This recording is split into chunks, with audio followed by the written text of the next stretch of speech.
Before we get into the tactics, the manipulation, the gaslighting, the control, I need to start somewhere most people skip. Because this isn't just about what they did to your mind, it's about what it did to your spirit. There's a part of you that used to know things, a quiet knowing, when something felt off, when a person felt unsafe, when your gut was trying to tell you the truth. That's not just instinct. For a lot of us, that's how God speaks. That's how your higher self speaks. That's your discernment. If you love yourself, you need to stay away from people who emotionally manipulate you. You need to stay away from gaslighters. You need to stay away from energy vampires. You need to stay away from people who distort your reality. Because when you see something for what it is, and then you speak on that, and then somebody looks at you and says, no, this is not true, simply because they don't want to be held accountable, that literally messes with your intuition. That literally rewires your brain to not be able to perceive truth when it's right in front of you. Because you see one thing, and the other person is telling you another thing. You're like, wait, am I crazy? And after years of that, after years of people beating on you and then being like, oh, you deserved it, or beating on you or saying this or saying that or whatever, and then making it about you every single time you are the problem, you're going to internalize that. First of all, your body is going to process the fact that conflict is not safe. It's not okay to have conflict. Let's avoid conflict at all costs. Also, when there's an issue, you're always going to think, oh my God, I'm the problem. Oh my God, what did I do? Oh my God, whatever it is. Like literally, I'm telling you emotional manipulation is spiritual warfare. It messes with your spirit down to the point where like you literally just don't know what's true and what's not anymore, because you can't trust yourself, because you've been around people who have been beating down your intuition all this time just to keep silencing you and just to prevent themselves from taking accountability for the shit that they've been doing.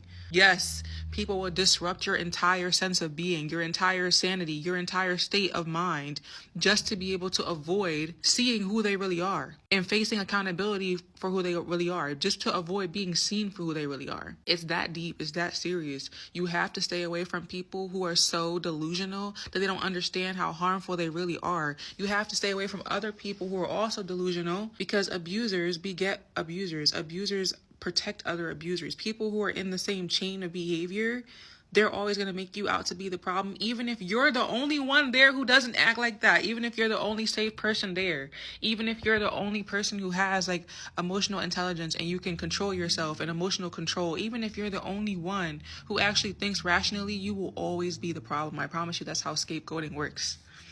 222. Here's how you know someone's manipulating you. The philosopher Socrates once said, false words are not only evil in themselves, but they infect the soul with evil. And manipulation always starts with false words dressed up as care. You see, they twist your memory, they question your tone, they make you explain things that never needed explaining. They'll hurt you, then they make you apologize. They'll say you're too sensitive instead of saying, I'm sorry. They turn every conversation into a courtroom where you're always on trial. You see, there are two kinds of influence, one that builds you and ones that bend you. And if you're constantly doubting yourself around them, you're already under that spell. Because the strongest manipulation doesn't chain your body. It convinces you the cage was your idea. Toxic people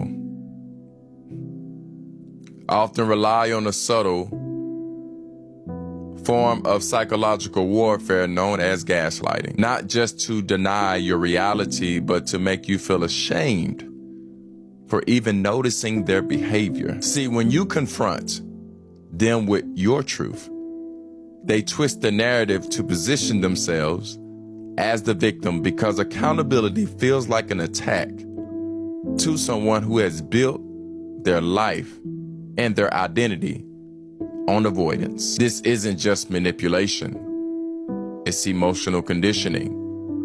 They become so comfortable in dysfunction that your honesty actually feels like a threat to the illusion that they've created. Don't internalize their discomfort, ever. Don't shrink your voice to preserve their ego. You've dealt with that long enough. Feeling hurt isn't the problem. Being made to feel wrong for expressing it is. Your pain is valid. Your voice deserves space. And anyone who tries to make you feel guilty for speaking. Your truth is more committed to control than connection. Protect your clarity. Honor your boundaries, because the moment you stop apologizing for being hurt is the moment you start healing.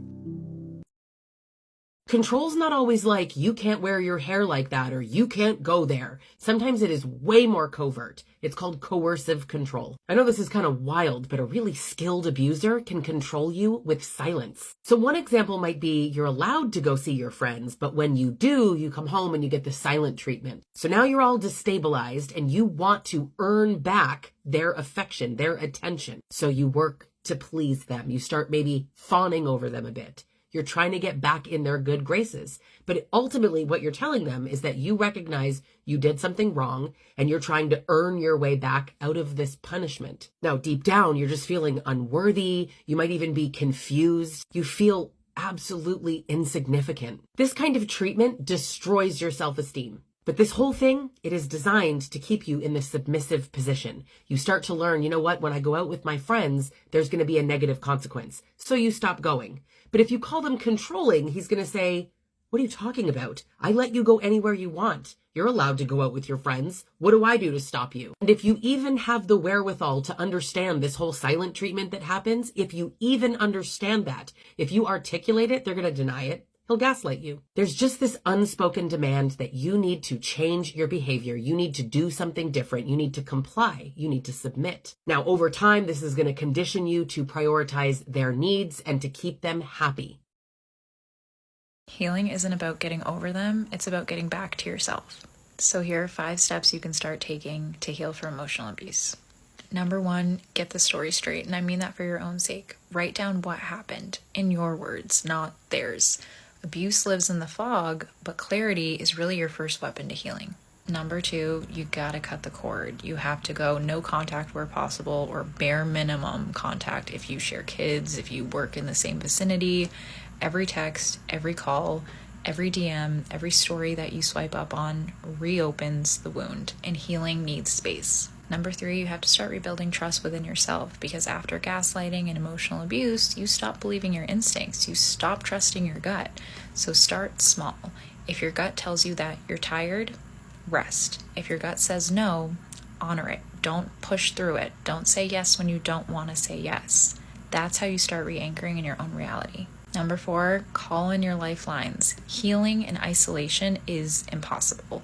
Lean on your friends, lean on family, therapists, support groups, people who remind you who you are when you forget. And number 5, replace the survival with actual living, because abuse teaches you to just get through the day.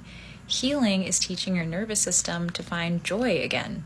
Laughter, hobbies, love, peace, and you deserve more than just surviving. You deserve to live and to thrive. Healing isn't linear, but it is possible. Trust the process. Know that there are going to be good days, good weeks, bad weeks. But as long as you are pushing forward, you will get to the light at the end of that tunnel, and I promise there is one. Before you go, I need you to hear this. If you've been in a relationship, a friendship, a family dynamic where you constantly felt confused, you began thinking you were the problem, you diluted and shrank yourself to avoid conflict or keep the peace, that wasn't love, that was control. And the fact that you're here watching this, trying to understand it, that's your spirit trying to find its way back to itself. You weren't too sensitive. You weren't crazy. You weren't the problem. You were in the presence of someone who needed you to believe that so they could stay in control. And now you know. And knowing is how the healing starts. Drop a comment. Tell me what area of emotional abuse you want to go deeper on. Because this conversation is just getting started. And this time, you get to decide where it goes.